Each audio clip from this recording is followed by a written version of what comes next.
Hello everyone. Pada kesempatan kali ini kita akan belajar tentang Basic English Tenses. Pertama-tama, izinkan kami untuk memperkenalkan diri terlebih dahulu. Dimulai dari saya sendiri, Claudia Hana Aureli Mamahit, dengan NIM 28025405666 dengan jurusan Computer Science. Dan saya, Kalista Patricia Jojo, dengan NIM 28025397791 dengan jurusan Computer Science. Dan saya Meta Kirina Teja Surya dengan NIM 28025406603 dengan jurusan Computer Science. Pada kali ini kita akan belajar bagaimana cara menggunakan tenses dalam bahasa Inggris untuk menunjukkan waktu kejadian, kapan suatu tindakan terjadi, apakah itu sekarang atau present, atau dulu, past, atau nanti, future.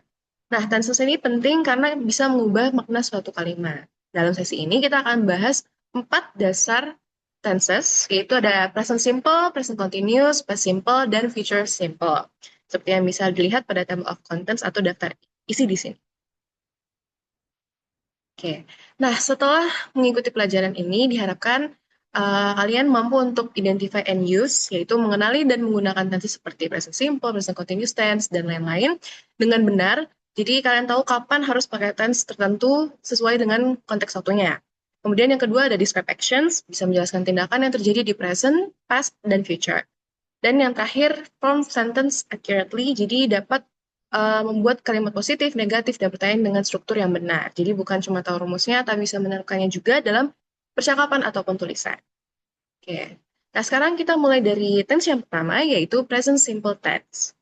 Nah, jadi tense ini digunakan untuk menggambarkan 3 hal utama, yaitu pertama, ada regular actions or habits. Nah, ini kegiatan yang dilakukan berulang atau menjadi kebiasaan. Contohnya seperti kalimat ini, she goes to school every day, yang artinya dia pergi ke sekolah setiap hari. Pada kalimat ini berarti dia selalu pergi ke sekolah setiap hari, bukan cuma sekali. Jadi di sini kata goes itu menunjukkan rutinitas bukan kejadian sementara. Nah, yang kedua itu ada general facts or truths, yaitu fakta umum atau gambaran yang selalu benar. Contohnya seperti water boils at 100 degree Celsius, yang artinya air mendidih pada suhu 100 derajat Celsius. Nah, kalau di sini kan berarti air selalu mendidih pada suhu 100 derajat Celsius, dan ini bukan hal yang bisa dirubah. Jadi kalau kita menyatakan kebenaran ilmiah, fakta, atau sesuatu yang berlaku umum, kita pakai present simple. Nah, kemudian yang ketiga itu permanent situations. Jadi keadaan yang sifatnya itu tetap. Contohnya, they live in London. Berarti mereka tinggal di London.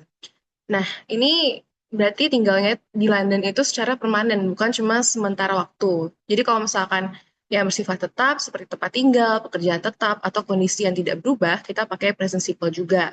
Kalau mereka cuma tinggal sementara, baru kita pakai tense yang lain seperti present continuous yang akan dijelaskan setelah ini. Sekarang kita akan bahas cara membentuk kalimat simple present tense. Nah, di sini untuk kalimat positif, itu ada subjek ditambah base verb, uh, ada pakai S atau ES, dan juga objeknya. Contohnya, we walk 2 miles every day, atau he walks fast. Nah, kemudian untuk kalimat negatif, itu ada subjek, pakai do not or does not, kemudian base verb, dan objek. Contohnya, she doesn't walk when it's raining. Kemudian untuk kalimat pertanyaan, ada do or does, ditambah subjek, ditambah base verb, dan juga objek. Dan contohnya itu do you drink tea. Nah, untuk rules-nya di sini, kalau untuk I, you, we, they, kita gunakan base form dari verb dan pakai do atau do not. Dan untuk he, she, it, ditambahkan s di belakangnya atau es pada verb dan menggunakan does or does not. Oke, selanjutnya kita masuk ke present continuous tense yang biasa digunakan untuk mendeskripsikan pertama, tindakan yang sedang berlangsung atau ongoing. Misalnya, I am driving to school right now. Saya pada posisi saat ini, saya sedang berkemudi menuju sekolah. Lalu, selain itu, present continuous tense ini juga digunakan untuk menyatakan future plans yang sudah direncanakan sebelumnya. For example, we are going on a holiday tomorrow. Yang menandakan rencana untuk pergi liburan besok, yang artinya sudah direncanakan sebelumnya.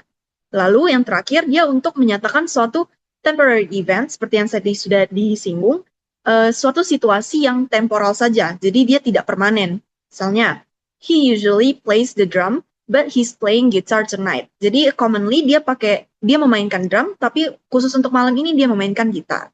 Nah, cara untuk membentuk present continuous tense ini ada struktur untuk kalimat positif, negatif, dan interrogatifnya. Untuk kalimat positifnya dapat disusun dengan subject plus to be plus verb plus ing. Jadi yang membuat present continuous tense ini unik, itu setiap verbnya itu akan ditambahkan ing yang menunjukkan dia kegiatan yang sedang berlangsung. So, for example, I am eating noodles right now. Yang I adalah subjeknya, am adalah to be-nya, eating itu verb plus ing, dan noodles right now sisanya itu objeknya. Lalu untuk kalimat negatifnya, tinggal ditambahkan not di depan verbnya. Misalnya, she is not sleeping. Dia sedang tidak tidur. Lalu, untuk kalimat interrogatif dimulai dengan to be plus subject plus verb ing-nya. Are they going to the gym tomorrow? Apakah mereka pergi ke gym besok? Satu aturan untuk menggunakan to be pada present continuous tense ini, untuk subjek I menggunakan to be am, untuk subjek he, she, it menggunakan to be is, dan untuk subjek you, we, they menggunakan to be are. Lalu kita lanjut ke tense berikutnya, yaitu past simple tense, yang digunakan untuk mendeskripsikan suatu tindakan yang terjadi dan sudah selesai di masa lampau.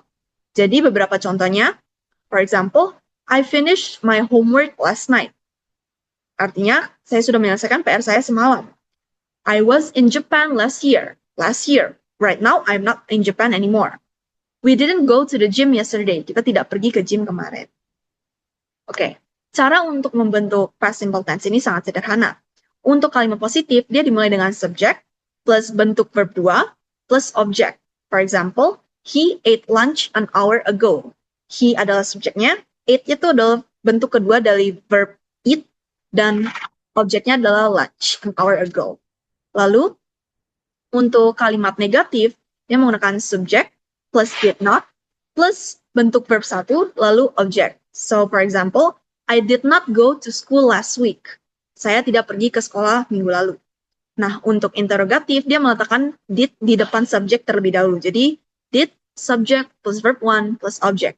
For example, did you read a book yesterday? Nah, kemudian untuk future simple, ini mendeskripsikan beberapa hal. Yang pertama, itu digunakan ketika kita baru saja memutuskan sesuatu secara tiba-tiba atau membuat janji. Misalnya di sini, contoh yang pertama adalah I will help you with that. Nah, kalimat ini menunjukkan suatu keputusan spontan, artinya pembicara di sini baru saja memutuskan untuk membantu saat itu juga. Nah, kemudian yang kedua adalah digunakan untuk menyatakan suatu dugaan atau perkiraan tentang apa yang mungkin terjadi di masa depan. Misalnya, she thinks it will rain tomorrow. Nah, dia pikir besok akan hujan. Sehingga kalimat ini menunjukkan prediksi atau perkiraan tentang masa depan bahwa besok akan hujan. Nah, yang terakhir adalah digunakan untuk mengungkapkan sesuatu yang pasti atau dianggap pasti akan terjadi di masa depan.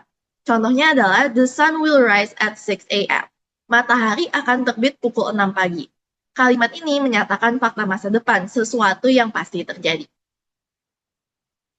Nah, untuk membuat future simple sentence ini sangat mudah.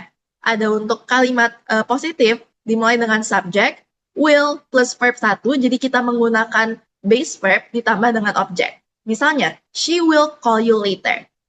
Nah, untuk negatifnya tidak ada yang berubah, tetapi kita hanya menambahkan not setelah will. Misalnya, they won't go to Japan this year. Mereka tidak akan pergi ke Jepang tahun ini. Nah, untuk kalimat pertanyaannya, kita akan menggunakan kata will di bagian paling depan. Will you attend the meeting? Apakah kamu akan menghadiri rapat tersebut? Nah, sekian presentasi dari kami dan ini adalah sumber yang kami gunakan. Terima kasih banyak atas perhatiannya.